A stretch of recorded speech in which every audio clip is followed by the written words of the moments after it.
Joel and I are working on this puzzle right now that's all over our dining room table.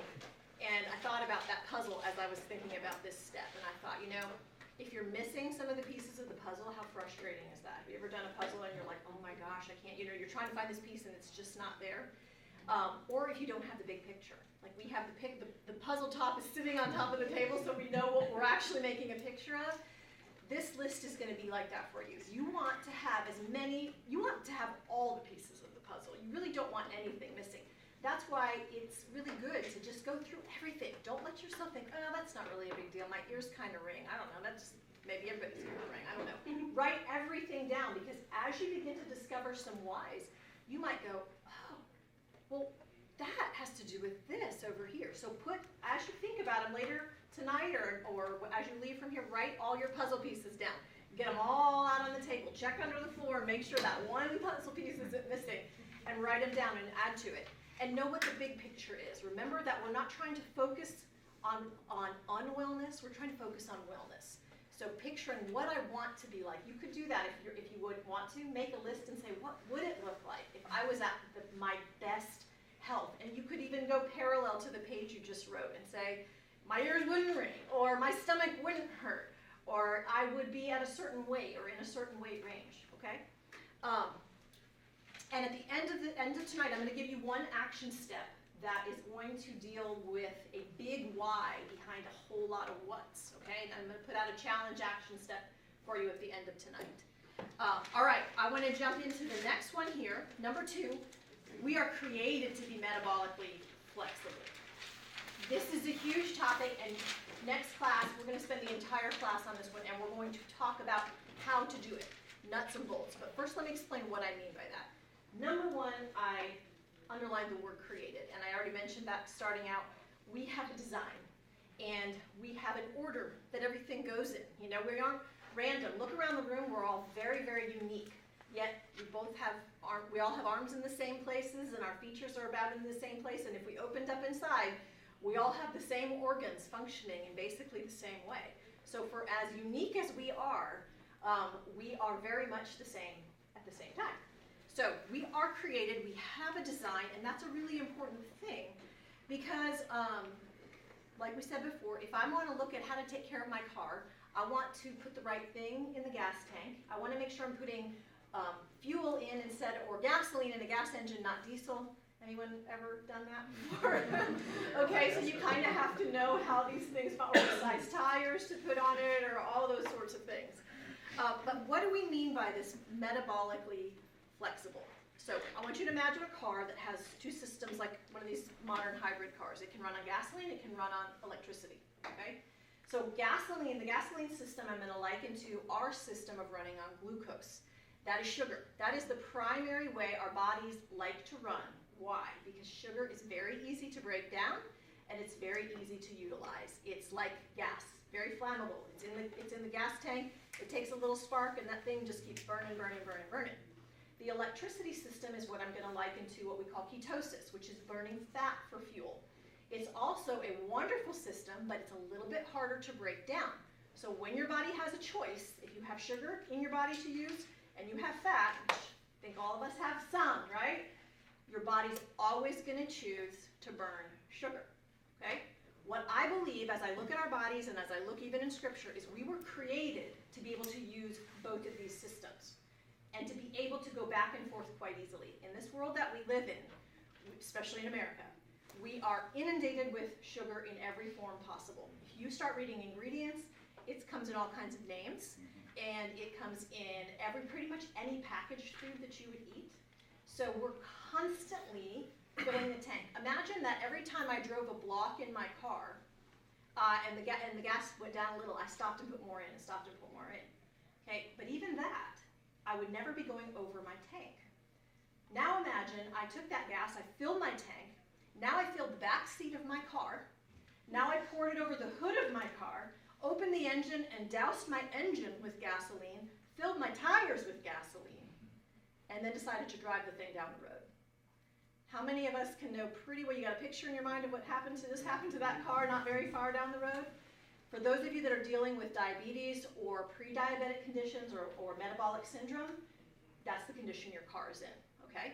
You've got gas everywhere, and it's flammable. And you may have already blown up, and you may just have some warning signs. But what we want to do is switch over to this other system, which is going to put the fire out, okay?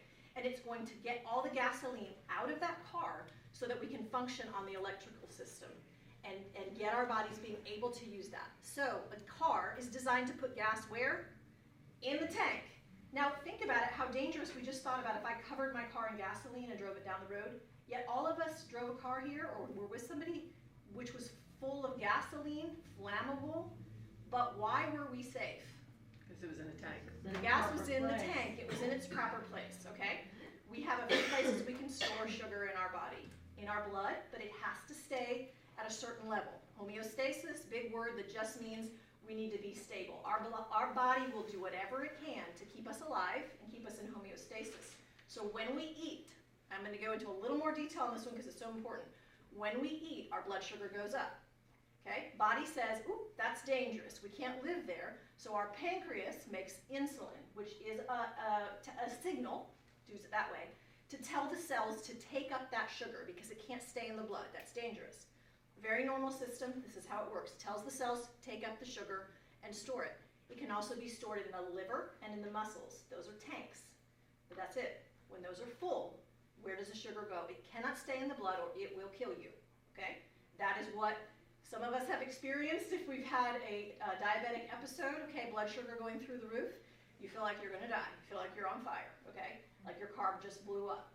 That, if you have a chronic situation of metabolic syndrome or diabetes, literally, when I first heard this, I freaked out. Sugar is going in places like your eyes, your tissues, your legs. Why do diabetics have amputations? They literally have sugar in their tissues, and it's rotting. Their eyes, diabetics lose their eyesight. There is sugar in the eyes, okay? Have you ever taken sugar and mixed it when your kid mixes it in water and keep going? It gets thicker and thicker and thicker. You wonder why blood pressure goes up for diabetics. Okay, the blood is full of sugar. Again, I'm really oversimplifying it, but it's better to understand the concept. Sugar is filling the car, okay? Gasoline all over the car. We're going to clean the car out. That is why this step is so important. And next class, we're literally going to go over the nuts and bolts to say, all right, how do we train our body to burn fat? Because we want to be able to do both. I'm going to give you a horse riding exercise. Got some horse people in here, okay? I'm a horse trainer and rider as well. And I love this example. I used it in a lesson the other day. I'm going to show you perfect riding position, okay? I'm sitting on my horse. I'm perfectly balanced. My ears over my shoulders, over my hips, over my heels. Here I am, right?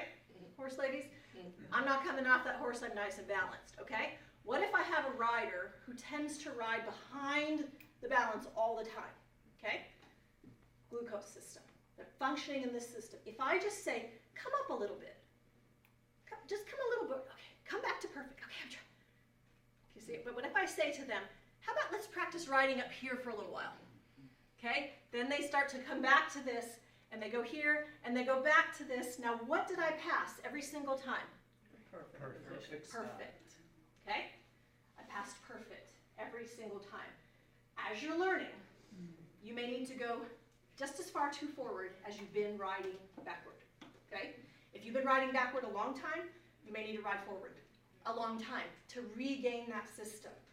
But you're going to have some movement, but you're going to be passing perfect, and you're going to learn. Your body's going to want to be at perfect. It really does want to be at perfect. Let me add one more piece to that picture. If you notice when I was doing that, I'm standing here on the ground, okay? When I leaned back, I didn't fall over. What part of my body didn't move? Your feet. My foundation, okay? What if my foundation was off? If both legs, I can't do it, standing here went way out in front of me and I leaned back too far? Follow. Crash. Same thing. What if my legs went this way and I went forward? Face plant. Face plant, okay? So our foundation is what we're learning about, our nutritional foundation. If we can have a nutritional foundation, a solid foundation in eating right, where we eat, drink, breathe, everything coming at us, this is where we're going to hit on this last class. That foundation's solid, we can have some room in our diet and in our life to go a little forward and a little back. If the foundation's not there, there's no room. You're getting bucked off. Okay?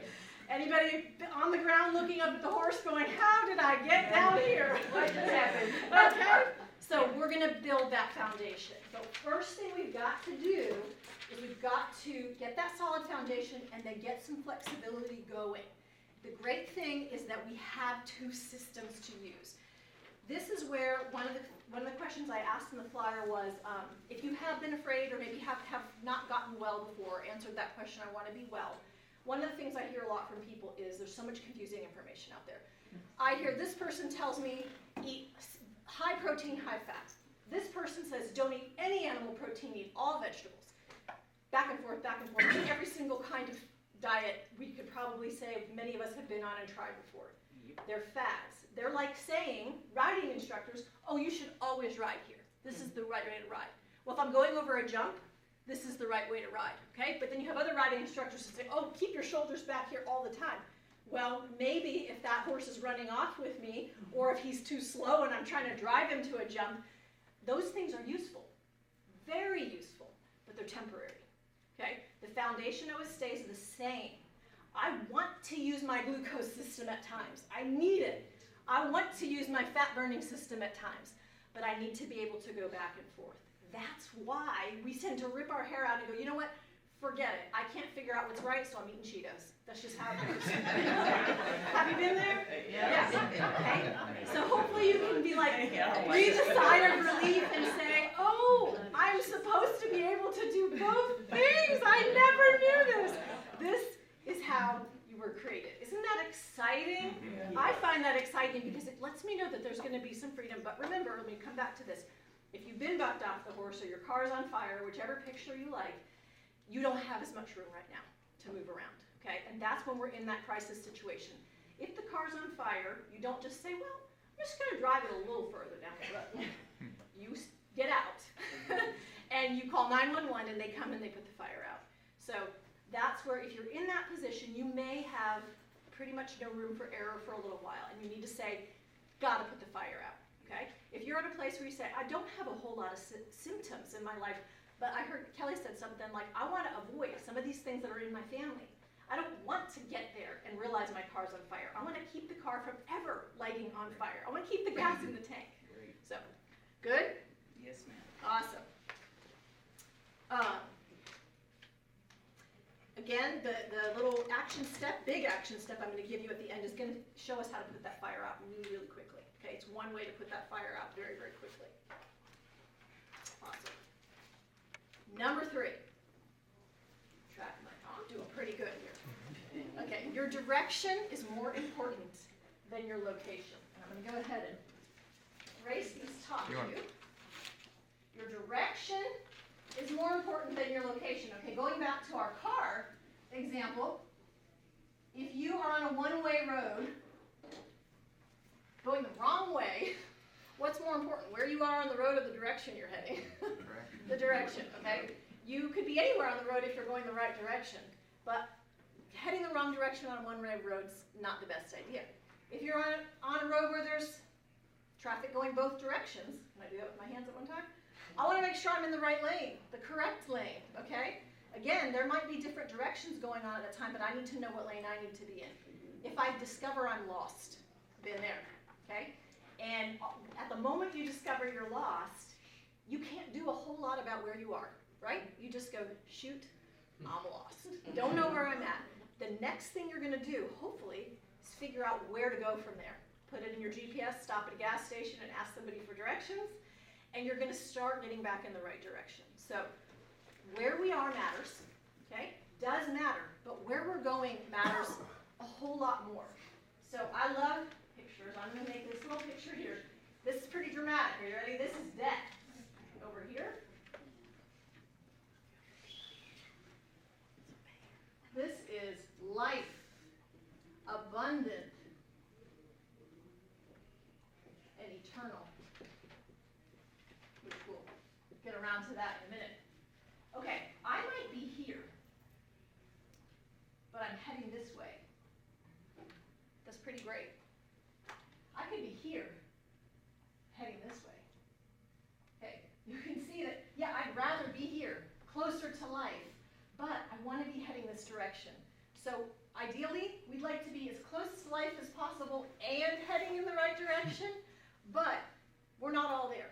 And if we're overwhelmed by the fact of where we are, like being lost, we can just give up and say, oh well, just gonna head here. I say no. Don't do that. There's always this direction to be going. And depending, each person is a little bit different. Here's an example. We'll go back to Cheetos. Okay.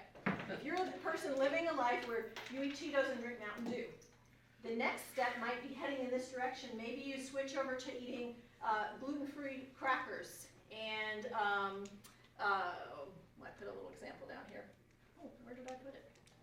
I've lost. Oh yeah, and some natural chips. Okay, so maybe some chips that don't have so many additives in it. Okay, but if you're a person that eats whole foods, you're over here and you eat vegetables and salads and grass-fed beef, for you to go and buy the gluten-free crackers and natural chips isn't really a step in the right direction. You might say, well, it's kind of neutral, maybe. But for you, if you've already come to a place where your temple's pretty clean and everything's functioning really well, you might not want to head back in this direction. And maybe that's not the perfect example. I was trying to come up with something right along pretty quickly, but you see where I'm going. Right. The good part about it is any step this way, okay? Natural Cheetos, they do make those things better than the regular kind, okay? Not the best, but they're heading in this direction. So just take one step in the right direction, because guess what? One step leads to what? Another Another one and another one. And if we try to get from here to here, which many of us have tried to do, and we almost always crash down and end up heading back this direction, because it's really hard to do, okay? Some of you may be saying, well, hang on, what if my car's on fire? I don't have time to take tiny little steps.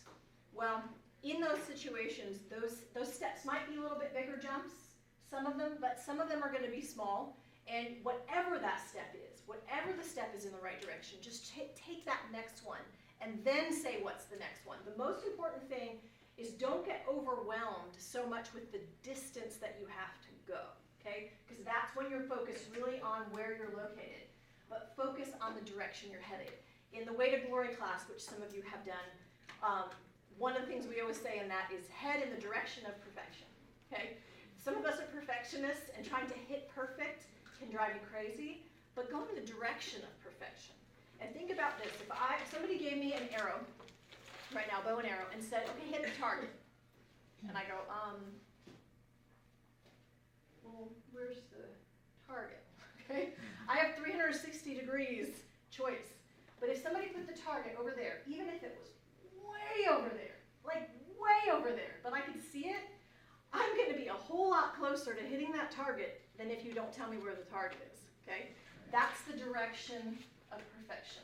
We want to at least know which way that we're heading. Then we can make some course changes, because if the target's over here and I start heading this way and then I start going here, it's like that game, did you ever play when you were younger, hot, cold? Getting warmer, getting colder, colder, colder, and you come back, oh, warmer, warmer, okay. That was before cell phones. Was that, yeah? Before cell phones and video games, right? Okay. Let me look down my notes here and see if I don't want to skip anything really great, but I want to keep moving along. Wonderful scripture, Philippians 3:12 through 14. You may have all heard this. Not as though I had already attained it, either were already perfect, but I follow after it, that I may apprehend that for which I am apprehended of, Messiah, Yahusha. Brethren, I count not myself to apprehend it. I'm not there yet. I'm not perfect. But this one thing I do, forgetting that which is behind me, and reaching forth unto those things which are before, I press toward the mark for the prize of the high calling of Yahuwah in Messiah Yeshua. And looking back, says that one thing I do is I forget what's behind me, okay? One thing I want to say about looking back, hindsight can be one of your best tools if you use it to help you make your next decision. And here's another thing that we talked about. One of my really good friends kind of coined this, or wherever she got it from, I stole it from her. Reasons and excuses are two very different things. If I look in hindsight and I can get some reasons for why I am where I am, how I got over here, and I can use those reasons to help me take the next step to head in the direction of perfection, those reasons are helpful. But if those reasons become excuses, well, I'm here because I was raised badly, and I've been through a lot in my life, and it's just really, really hard for me, blah, blah, blah, blah, blah. We've all gone into self-pity before. I have done it. Every single one of us have been there. I know it, okay? then our reasons, they might be very valid reasons. But if they become excuses, they no longer help you. And that's what I think he means here, Paul, when he says, forgetting what is behind me. I don't want to look at that stuff and have it anchor me to death and tie me down. I'm going to cut these ropes and say, okay, that's how I got here. But now I'm going to say, how do I deal with that reason? Let's say you have had some really bad things. I couldn't change that a horse fell on my leg and I might have to have my leg amputated. I had an infection in my bone, okay? That came a year after the accident. We thought we were in the clear. I had to deal with it. That was the reason it was there, right? But if I just made it, oh well, bye-bye leg, just chop it off. Now when I was on morphine in the hospital, that is what I said. They came in, they said, you might lose your leg. I said, take it, that's fine with me. So, whole nother story, drug addiction there. They weaned me off of morphine very quickly. But, isn't that a great picture, reasons and excuses? So use your reasons to help you get going in the direction of perfection. Catch yourself. If your reason starts becoming your excuse, you can catch yourself, or do it for your friend or your spouse. Say, sounds like your reason's becoming your excuse. Or say, how can we take that excuse and figure out what to learn and take that reason and go forward with it? Remember that if you make a misstep and you learn from it, it's not really a mistake. It's just a misstep and you can change your direction again. Become a student of your body. That's also that list I had you all make at the beginning there. That's going to help you become a student of your body. We're all very, very unique. You know how we said that before? We're very similar, yet we are very, very unique. So the same thing that affects me specifically might not affect Jessica the same way. So if I don't become a student and I say, well, it must not be, you know, I ate that and I was fine, or she ate that and she was fine. Well, for me, it doesn't work. For her, she might be able to do that. And that's where we need to become that student of our body and learn from that. All right. Good stuff? Mm-hmm. Yeah. Okay. Number 4, you are designed. There's that word again. And really purposeful, just like number 2 where we were created. You're designed as a spirit, soul, and body. Now, I'm stepping into a little bit of out of my area of expertise, but I want to share my heart with you. This is what I've come to understand from studying Scripture and studying the body and talking to people that know more than I do. But what I see in Scripture is that we're 3-part, spirit, soul, and body. And I get that from Genesis, in the beginning, that we were created in the image of God. Okay? And jumping back really quick to the metabolically flexible, in the beginning, do you know that we only ate plants? Okay? But after the flood, when a lot of vegetation was destroyed, God said it was okay to eat animals at that point. Right there shows us that in his foreknowledge, he knew that we were going to need to eat differently, that we were going to have a metabolic flexibility. But in the beginning, we were designed in his image. It says that he breathed into us. Genesis 2:7 says that Yahuwah Elohim, and if some of you are familiar, I use the restored names of God. His name, which is often translated Lord in Bibles that we read, is actually a name. Our God has a name. It's 4 letters, Yud, He, Vav, He in Hebrew. And we don't totally know how it's pronounced, but it's probably somewhere around Yahuwah. I think that's really powerful. He has a name. He's not just God, some random thing. He is a person. Well, not a person, but he is a unique God with a name. So if you hear me saying those things, I say, what is she saying? And I don't often use the name Jesus, but I have no problem using the name Jesus. Yahusha or Yeshua would have probably been the name that he was called when he walked on this planet. So that's, if you heard that a few times and said, what is she saying? That's what I'm saying. Okay. Yahuwah Elohim, the Lord our God, formed man from the dust of the ground and breathed into his nostrils the breath of life. That word is ruach, spirit. And the man became a living soul. Different word. Well, wouldn't it stand that if you could be a living soul, that you could possibly be a dead soul? Where am I going with all this? Okay, here's where I'm going with all this. Our soul is not eternal. I refer to our soul as our mind, our will, and our emotions. And our body is clear. We can all see what a body is. But there's something inside there that makes me unique, right? My thoughts, my feelings, and my choices are different than yours. We clearly have something about us that's different. If we have that breath of God in us, his spirit dwells within us. In the garden, when they chose to walk a different way, it says that breath went out of them. They truly did die in that moment. They were a soul. They had a mind, will, and emotions, and they had a body. They no longer had the very life of God living in them. Now let me tell you why I think that's so important, and then bring it back around to health here. Is that in a couple places, in 3 John, one of the letters that John wrote, for chapter 1, verse 2, I think it's only one chapter, it says, "Beloved, I wish all things that you may prosper and be in health, even as your soul prospers." So one of the things I see that sometimes this body is a training ground for the things that happen in our soul. If we're well in our body, but not so well in our soul, does that really do us any good? Because every single one of us knows this body's going to die someday. Okay? I can live the most healthy life possible. I could eat everything healthy, do everything right. I could even live a completely disease-free life, die in my sleep with a smile on my face. I'm still going to die. Okay? This body is not going to live forever and ever. I believe we're going to have a new body someday given to us when we have committed our lives to the Lord and we have that spirit in us. But this body's going to die. So if I just get well in my body, but in my soul, who I am, I'm not well, am I really prospering? There's a scripture that says, if I gain the whole world but lose my soul, is there any benefit to that? Could it be that the things that we're going through, even the struggles that we're going through in our body, the diseases and the disorders that we're experiencing, might be helping shape our soul? That our mind, our thoughts, our will and choices, and our emotions, our feelings, might become more in line with that breath of God that we were intended to be filled with in the beginning.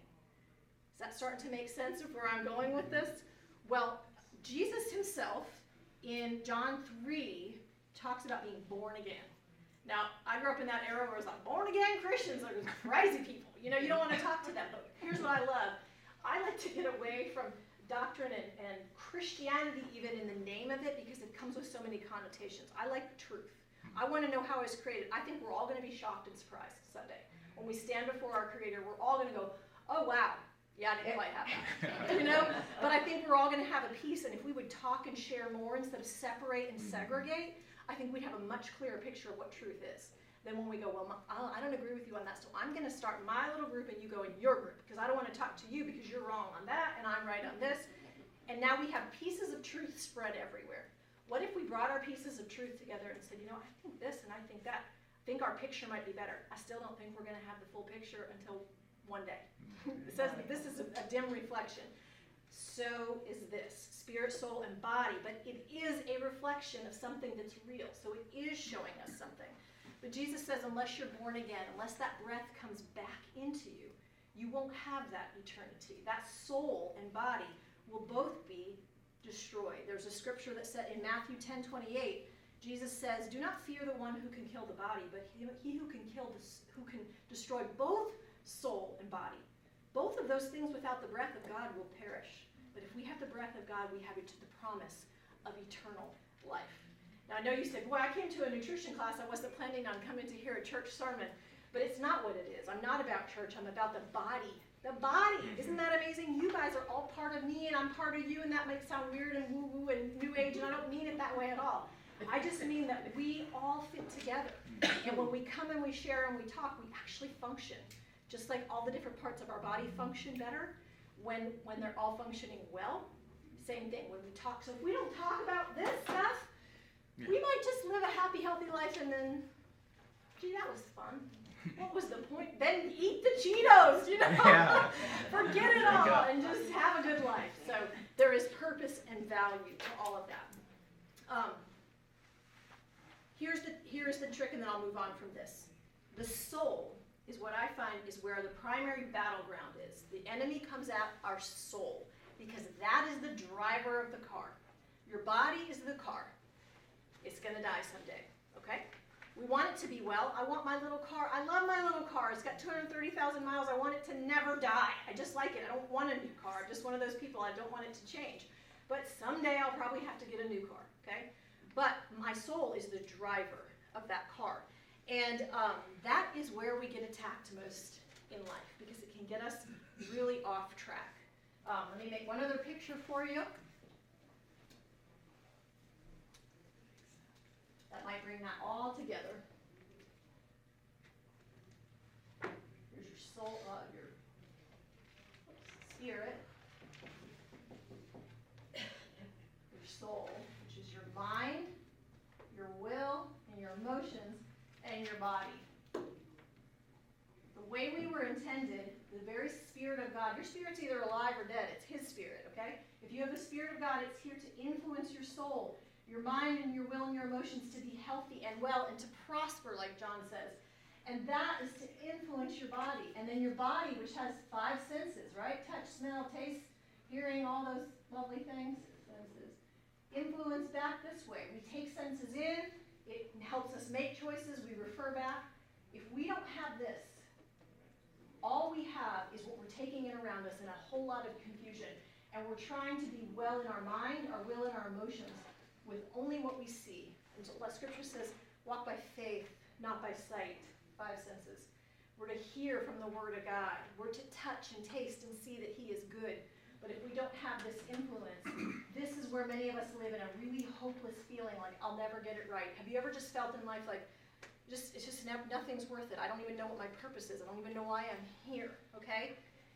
You may need this breath of God in you. And if you're hearing this right now and you say, you know what?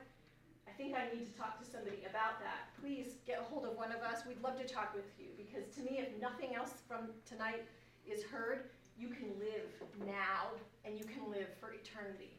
And that is the best news possible because this part, I can only help you a little bit. You can live a really good life, but then you're going to die. And this is something that we can take with us. And if we can learn, because the last part of that picture, spirit, soul, and body in the car, where our body's the car, our soul is the driver, we've got a driver's ed instructor, and that's the Spirit who really has, if you're driving, I'll give this one last example. I was once when I was a little girl driving in the car with my dad, and we were coming down a windy road, and I was in the back seat. This is before everybody had to be in seatbelts. And my sister was up front, and he was letting her steer from the passenger side. I said, I want to do it. So I lean forward from the back seat, and I'm steering. Well, I got scared, and I was like, no, take it. He's like, you got it, and I'm freaking out, but I didn't want to let go of the steering wheel because I'm thinking in my mind, I'm going to kill us, not knowing that he had his knee under the steering wheel, and he was steering the car the whole time. And you might say, that was kind of a cruel thing for him to do. Regardless of that, he was truly in control, and I was afraid. But he was trying to teach me how not to be afraid. He was like, you can do this, it's okay. Our God wants us to drive. He doesn't just want us to sit in the passenger seat and take a nap. He says, I want you to learn how to drive so your soul can prosper. I got this part. He says, this is my life, my breath in you. This is going to die anyway. But if you will let me influence you, you will prosper in your mind, your will, and emotions, and your soul will thrive. That was a heavy one, huh? But hopefully good. All right.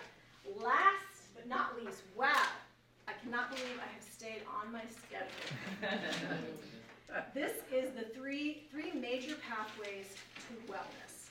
And I think I already told you, our last class that we'll do in March, we're going to spend the entire time on this. This is the nuts and bolts. This is where you apply, assess, reassess, reapply, assess again, keep going, all those things. So the 3 pathways that I see, what's coming at us, what's going into us, and what's coming out of us.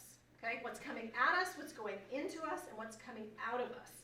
And why these things are important. Picture looking down on, in Denver it was called Spaghetti Junction. Okay, this is the highways where every highway's coming in from every direction, and there's all these twisty turns, and you think, that is a disaster waiting to happen. But if it's functioning well, if everybody's doing their job and there's no accidents, it actually, if it's designed well, which we are, flows and functions really well. When we have accidents, that can even be taken care of if, again, it's designed well and we have a really good system, like an immune system that sends the policeman in and the fire truck and the ambulance that comes in and gets that damaged car and gets it off the road and out of the way and keeps everything going. And all those little different cars, some are old, some are new, are all functioning and working. Now imagine somebody bombed that area and it all blew up and was a giant big mess. That's like a picture of have you heard this word microbiome? Your gut, all the good bacteria that's supposed to be in your gut. There's a little mini picture. When we take oral antibiotics and they go through our digestive system, we just blew up Spaghetti Junction in Denver, Colorado. And everything's blown up everywhere. And now our immune system goes, oh my gosh, we don't have enough to take care of this. We've got all this debris and everything happening. We want that diversity inside of our gut. We want old cars and new cars and all of that. We were created to handle that kind of stuff. So what's coming at us are things like toxins, chemicals, even the chemicals we put on our body. We don't even realize. Women, makeup that we put on our bodies.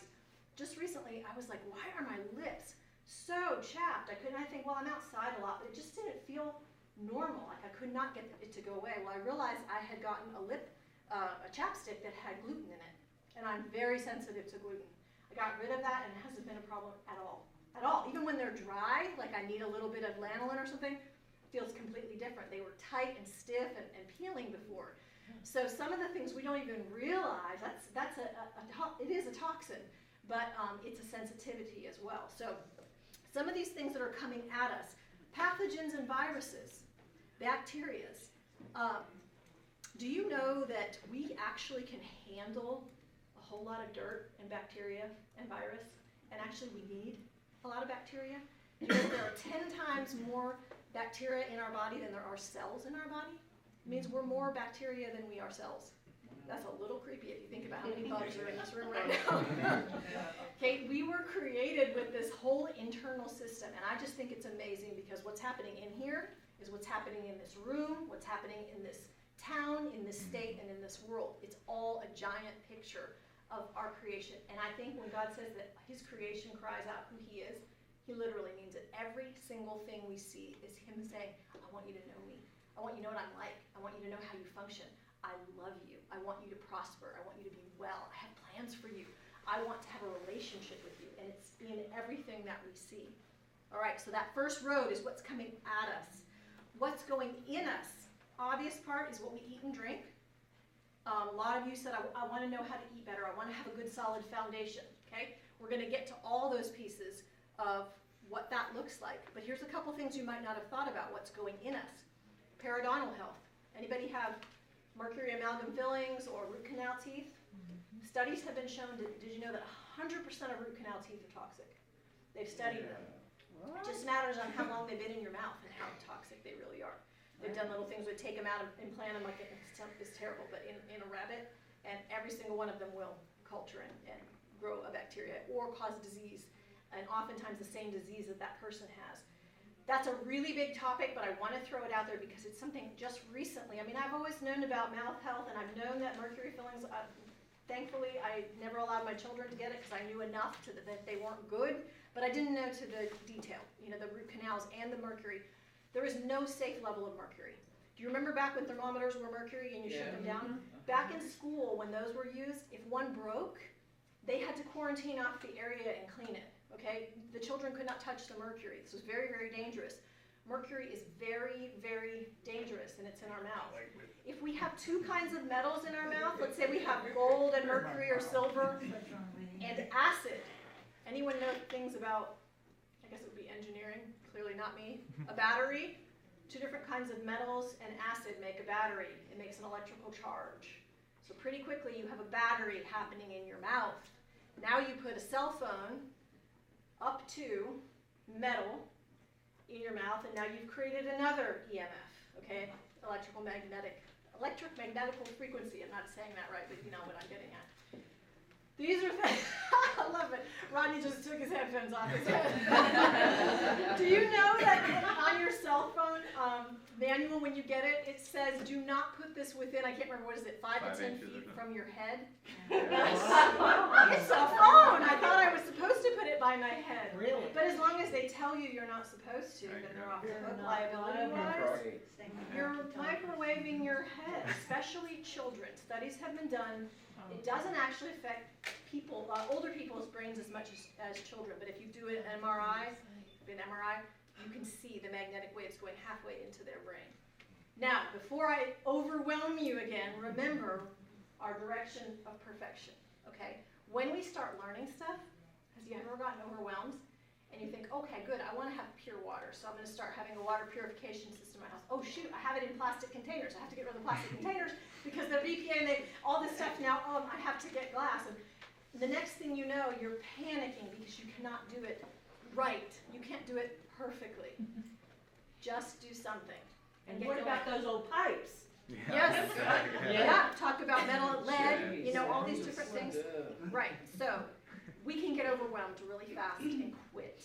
We don't want that to happen because we know our little diagram that heads us back in the direction of death, and we want to move in the direction of abundant life. So as you learn more, try not to be overwhelmed. Just take a step, because the next step will lead to the next step. And before you know it, you'll be eating things like kale chips in your lunch. Cauliflower pizza? Cauliflower pizza. Mind blown over there, you know. So you find yourself, whether someone does it to you or you make those choices, you have to be a willing party. And I will give him mad props. He has been a willing party. Now, the first time I made cauliflower crust pizza for him, I made a ribeye steak on the side. I thought, if I serve my husband a cauliflower crust pizza, he will absolutely lose it. So, but he loved it, and now we enjoy it. Real good. So those little steps. Now, there's been some other experiments that didn't go so well, where he said very kindly, "Can you please not make that again? Whatever that was that I just ate for dinner, please do not make that again." So you're going to learn and grow. And the thing about that is the stuff that once overwhelmed you, that's where that hindsight's helpful. You'll look back and think, oh yeah, I wouldn't even think about doing that. If you have a mouthful of mercury or mountain fillings right now and you're freaking out, well, at least you know not to get another one. I mean, really. And then you can look at possibly getting those removed in a good way. There's biological dentists out there, just like there's functional doctors. I'll just throw this out because in case any of you are like me and you hear something and you want to run and go do it right away, if you're going to consider having those taken out of your mouth, find a very capable and approved dentist, biological dentist, to do that. They have to take them out the right way, or that mercury gets in you while they're taking it out, okay? Better leave it alone right now. But there are really good people, and they're trained and they can get it out of your mouth. And some disease states, I have read testimony after testimony where some people have been completely healed. One woman was in a wheelchair and no doctor could figure out what was wrong with her. Could not find why. The what was obvious. She couldn't move. She was in a wheelchair. She was paralyzed. They couldn't figure out the why. She had an infected root canal. They took it out. They actually implanted that tooth in a rabbit. The rabbit got paralyzed. She got up out of her wheelchair and was healed. I don't know how long it took. Yeah, I don't know how long. And there's a good point. A lot of times, like I read in scripture about Jesus laying hands on people and healing the sick. And I think I would love to walk up to each one of you and pray and lay my hands on you, and you would walk out of here completely well. But healing the sick may not always be that way because of the growth that he wants to do in our soul.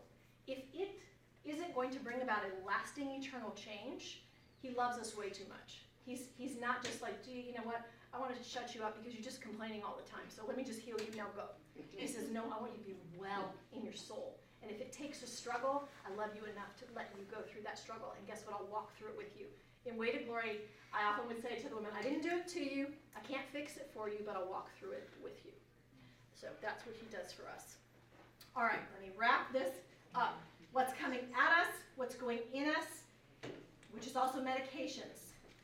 Things, a lot of medications are chemical substances that were never meant to be digested, assimilated, and eliminated from our body, but we're putting them in. So that's something to keep in mind. Really important. Another list, if you like homework and you want to do this before our next class or before the final class, write down every medication that you're on. Okay? Just so you know, and begin to educate yourself. When you hear the word side effect, okay? A side effect of a medication just means what the toxic effects of that chemical are on your body. Okay? Do you only want prescription meds, or do you want supplements we take? I have two separate lists for myself, and I kept it. I'm not on any prescription meds right now, other than I do take a support for my thyroid, but it's a natural thyroid support. But I would do two separate lists. Make a list of any prescription medication you're on, and then any supplements. Because sometimes you might look and say, a lot of times it's expensive to buy supplements. You might better spend your money on some healthy food for a while and say, this supplement I can come back to, or this isn't as needed for me. And that actually brings us to our third pathway, which is what's coming out of us. Okay, what's coming out of us, just like our car, if it's going down the road and big black poofs are coming out the back of it, and that might tell you something not right with that car. You know, there's something going on. Testing. One of the doctors I listen to, he says, test, don't guess. And I love that. We don't always have the ability to get a test done.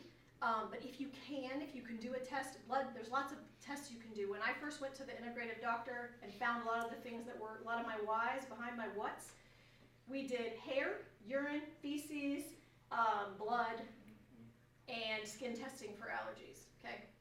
And it's going to cost out of pocket because unfortunately, insurance companies don't pay for these things most of the time. But you may be able to save some money in that regard of, maybe I'm jumping down a road too far. Personally, I think insurance for catastrophic events is wonderful. You may better spend your insurance money on keeping yourself healthy, because I think you can better spend that money that direction, and I'll leave it at that. All right, last thing about this 3 major pathways is our body is designed with systems to deal with toxins. And what comes out tells us if we're handling these toxins well or if we're not handling these toxins well. A lot of people say, well, why do I need to detox? Why do I need to do all this? I have a liver. Isn't that what my liver's supposed to do? Absolutely. But when your liver's full of fat and not healthy tissue, which is what happens when it gets overloaded, that sugar we talked about in the beginning, your liver and your muscles are supposed to store glycogen for glucose later. When it gets over full, your body starts laying down fat. Literally, it's called fatty liver. Your body can be full of fat. Well, guess what the liver can't do when it's full of fat? It can't filter out the toxins that are in your body. So now what you were designed, yes, to deal with, some dirt and some toxins coming in you and at you, you can no longer deal with. So by looking at what's coming out of us, and that's where we're going to get into the nitty-gritty of that in the 3rd session, we're going to look at all the systems of our body and say, how do we look at what we're seeing coming out, and how do we make changes as to what we eat and drink and put on and in us. Support the systems, the design, and the organization. Order versus a disorder. Ease versus a dis-ease. I'm going to wrap it right there. I'm going to give you this action step, and then we're going to have questions. So I told you, I promised you I would give you an action step to do. And this may seem overwhelming to some of you. To some of you, it might not be a big deal. I'm going to ask you, our next class I think is in 3 weeks, February the 6th? Okay. Would you be willing to give up wheat, give up gluten for those 3 weeks? Just see. Test yourself. Just see how you feel. 3 weeks. Now, if you're a person that you have no gut symptoms, no pain, no gas, no bloating, you have no joint pain, no aches, no brain fog, and no skin disorders of any kind, you may not need to do this. But if you have any of those things, I would strongly say just try it. What's 3 weeks of your life, okay? Here's why. The wheat that we currently eat is not the wheat that your grandparents ate, okay? It's been hybridized only for about the last 50 to 100 years. It's a totally different animal, okay? It is also, almost all of it's GMO, genetically modified. What that means is it's Roundup ready. They can spray Roundup on these grains and it won't kill them. That's right. Yeah.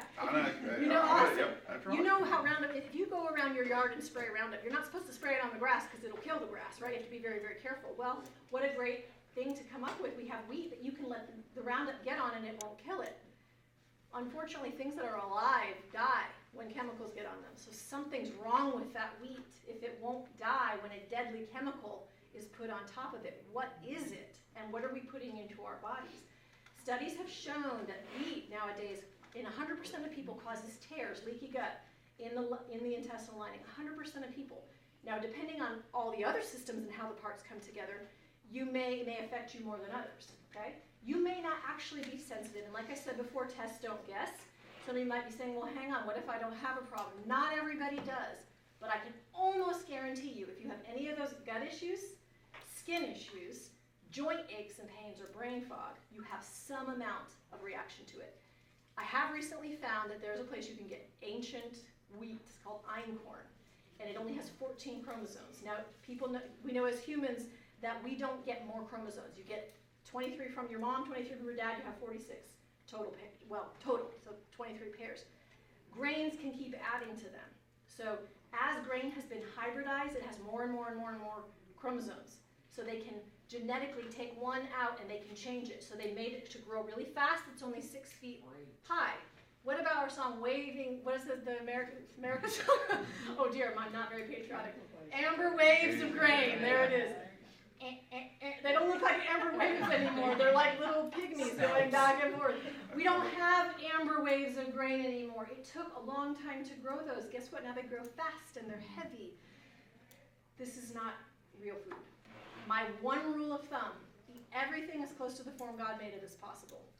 That's one of the biggest reasons. And because wrapping it up, and this is a big ask. I'm asking you to trust me. Are you willing to try it? Okay? Give it a try and come back, and let's just see what that list of what's that you made, just see if anything changes. Okay? Some other what's might pop up. You might find you're really addicted. Wheat and sugar are two of the most addictive substances. When you give lab rats a choice between cocaine and white sugar, they pick white sugar. Wow. Okay? Pretty crazy. I believe And the that. science of it is it attaches to the exact same place in your brain that opioids attach. Unfortunately, instead of giving you this euphoric feeling that opioids do, it triggers hunger and an addictive feeling in your soul. We talk about bipolar emotions. It triggers addictiveness.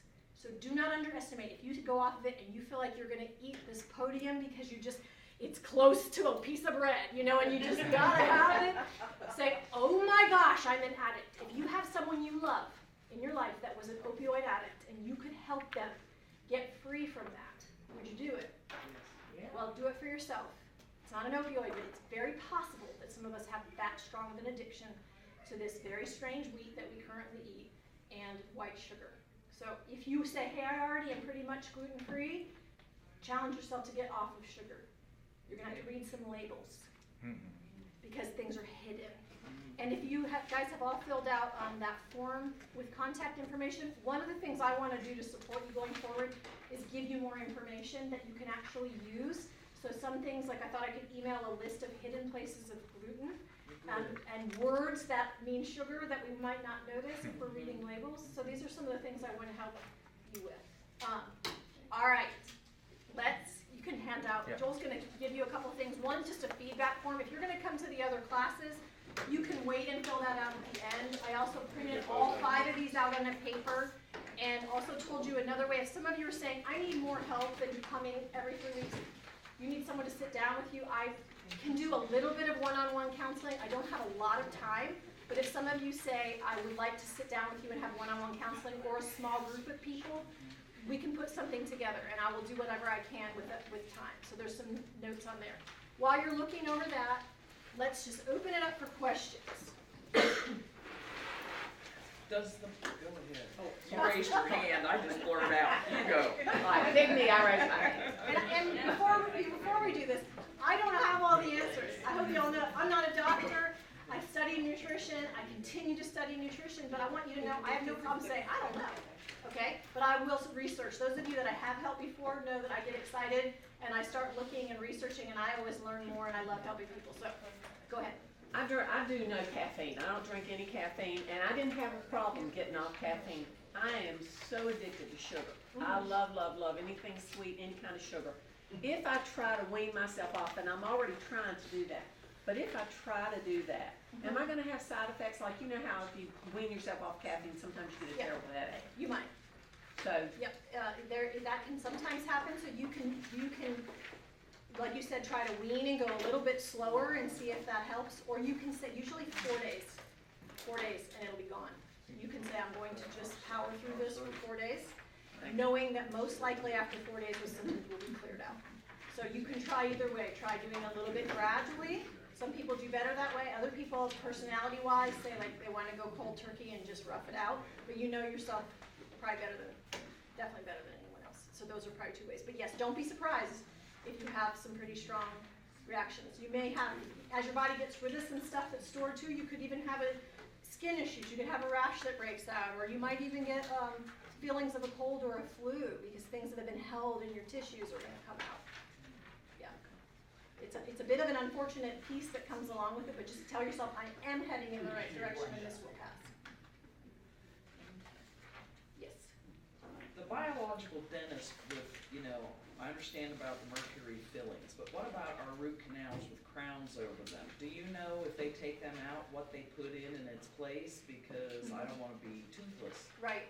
I've been researching and talking to several different biological dentists, and I just watched a workshop class. So there are some that they take all of those. If the tooth is dead, let's put it that way, they take it out. If it's still alive, a lot of them have ways that they go, and they'll use ozone and different things to try to heal that. Some will use antibiotics IV. They will not use antibiotics orally because you blow up the spaghetti junction, okay? You kill all the good bacteria. But IV, you can bypass the digestive system. But if the tooth is dead, they all take it out. If we had any other part of our body that was dead, gangrene, something like that, we would take it off. The only doctors that don't is root canal teeth. They leave a dead piece in the body. So if you think, they say we're saving the tooth, but it's just holding the place. So what they can do is they can put, probably the best thing to put in is a little, not a bridge, the bridge, there's two different. Spacer? Yeah, the bridge, one of them can sometimes damage the teeth on the side. The one that is permanently in there, what do you call it, like a little miniature, the denture kind that pop in and out. Say that again? Butterfly? I'm not sure, but the dentures basically that you can take out are probably the least damaging. You can have implants done, you don't want to have anything metal put in there, use zirconia, expensive. Because they're titanium. Yep, but unfortunately because of the metal, again, cell phones, metal up to your head, you got an EMF going. So most of these biological dentists won't use metal in any kind of metal in your mouth. But find a really good one. I'm looking, and we found a lady in Lynchburg that's mercury-free and fluoride-free, but she does still do root canals. And we found that there's this middle-of-the-road people that they're getting rid of the toxic substances, but they're still trying to save the teeth, and they're doing a better job with root canals, but it's still a dead tooth cemented in there with no blood flow and no oxygen supply. I would say Fluoride's not good? just do some research on your own when it comes to Fluoride that. is Like, very toxic. you can get a lot of information. Because my dentist I bought a special tube of fluoride toothpaste to help. Fluoride So can that's- strengthen the enamel, but it destroys the dent and the inside of the tooth where the life is. And it is a neurotoxin. Oh, it's going in the trash. Sorry. I'd say on the Fluoride. Fillings, does it always look silver? She said when you have mercury in your fillings, it always looks silver. Usually it's a dark color. Now I did just hear this today that you really should be tested for if you have mercury toxicity because sometimes they're not leaching and you're almost better to leave them alone. That was one doctor that I listened to's opinion. Write this down, actually it was this doctor which reminded me, Dr. Peter Osborne, glutenfreesociety.org. If you take on my challenge, my action step to go gluten-free for these next 3 weeks, he will be a really good friend for you. He has a website that is full of information and he's very educational and will inspire you to keep going. What was the second part? Glutenfreesociety.org. What is it? Glutenfreesociety.org. Tons of information, tons of YouTube videos. I find him very helpful. And he just said that today about the mercury fillings. He said test for mercury toxicity before you just start pulling them out of your mouth.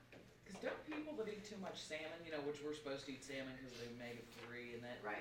but don't people end up sometimes getting mercury poisoning? They from can. that?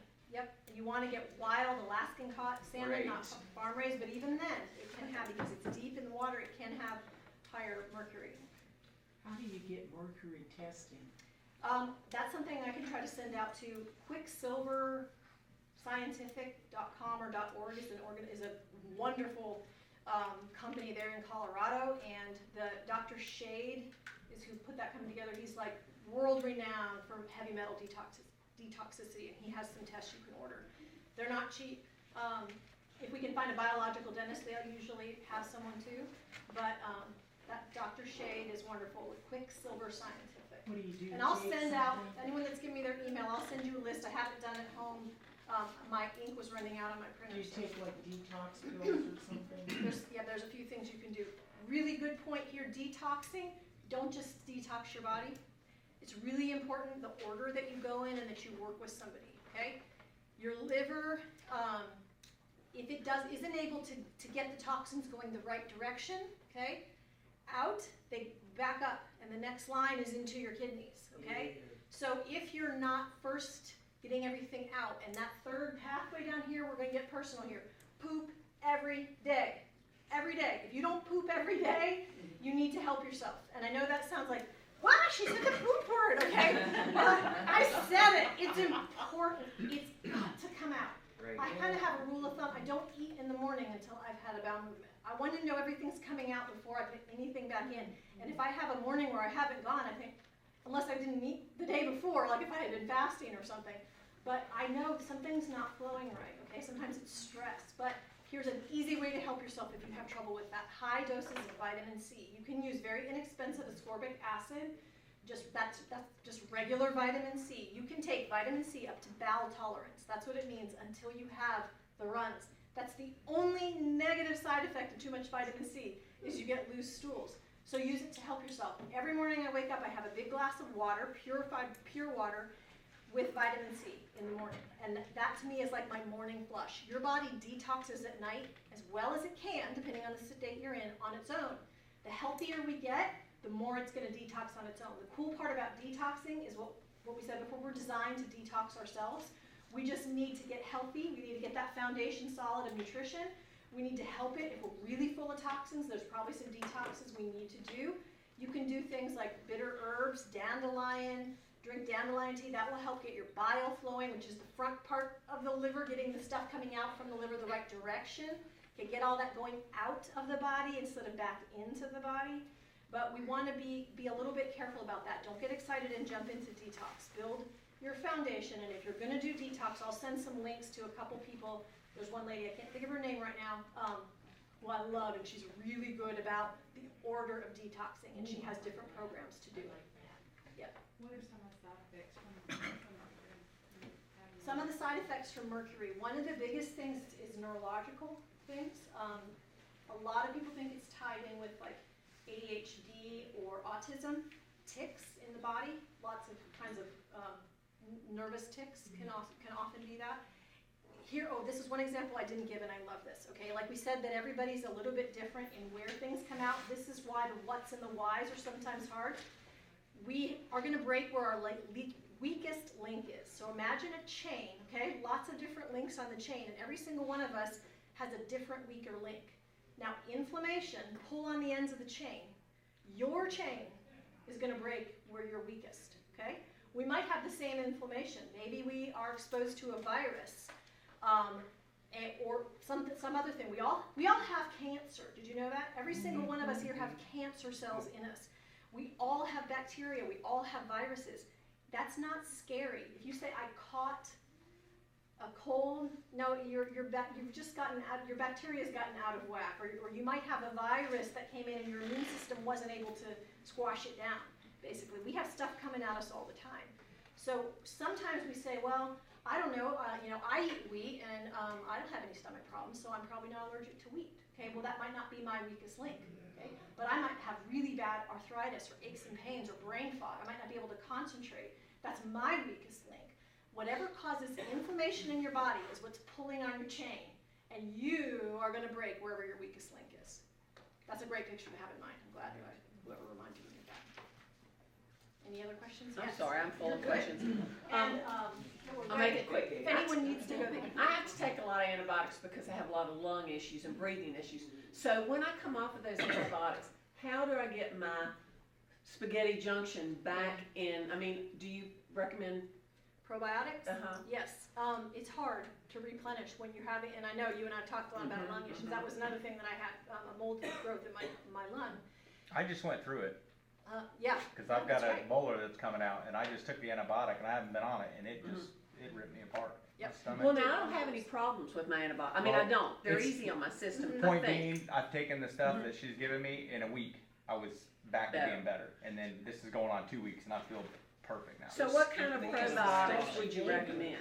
Let's I won't talk even after touch this. that See if one. I I'll roll over can bed recommend one before for they you. get But it what I out would of this mostly recommend, if you can find, and there's two people I know in Roanoke, a functional or integrative doctor, a really good one, who can possibly switch you up to do an IV antibiotics instead of oral antibiotics, and see if that might help you even more. Because it's really hard. Every time you take a course of antibiotics, you wipe out everybody, and it's hard to get it back. Hard to get the good guys back in there. So that's what I would say is that's a place to work with somebody. It's like fixing your car when you don't know anything about cars. It's a really one of those systems that we would like to have as much help as possible. So there's Dr. Castro in Roanoke, although he's moving to Charlottesville, and then there's another lady, Hollis, I think. I can't remember her name, but I'll Okay. find that out. Yes. I have developed sensitivity to antibiotics, so someone had recommended taking oregano Mm-hmm. because that's a natural antibiotic. Yeah. Of course, I don't know how much to take, Yeah. There's no guideline for that. Right, that's another wonderful piece that you brought up, is there's a lot of herbs and homeopathic things, and Tamara's not here, my sister-in-law is actually a master herbalist, and she's local here.